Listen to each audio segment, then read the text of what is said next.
বঞ্চিত শুক্রাবুমিজ, মিলছে না ন্যূনতম মৌলিক পরিষেবা।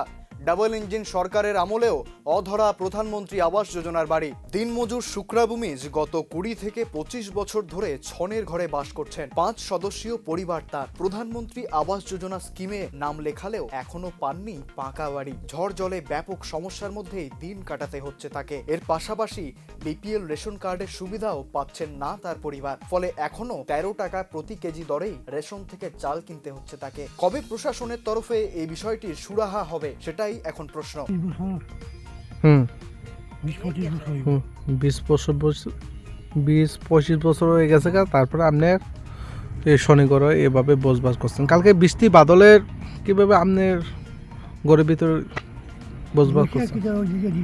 অনেকটা ডুবছে পানি সাইডে কইরা ঘুমাইছে আর কি। আপনার বিজেপি আইপিএফটি সরকার আসার পরে আপনাদের আপনি কেন গড়গুলি পাইতেছেন না? কেমন করছি সরকার জানে কোনো জীবনে দিত না। এখন তো আমরা তো লেখালেখি করে দিয়ে দিলাম পঞ্চায়েতে।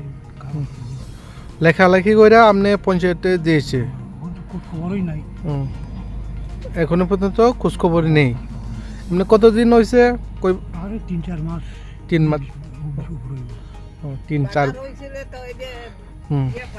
তারপরে এখনো পর্যন্ত কোনো খোঁজখবর নেই সরকার গড়গুলি। বর্তমান সরকারকে কি বলবেন? কি বলবো আর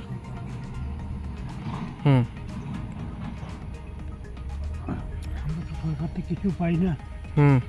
বাড়িঘর কোনো সরকার আয়োগ কোনো বাড়িঘর কিছু পাই না আমরা।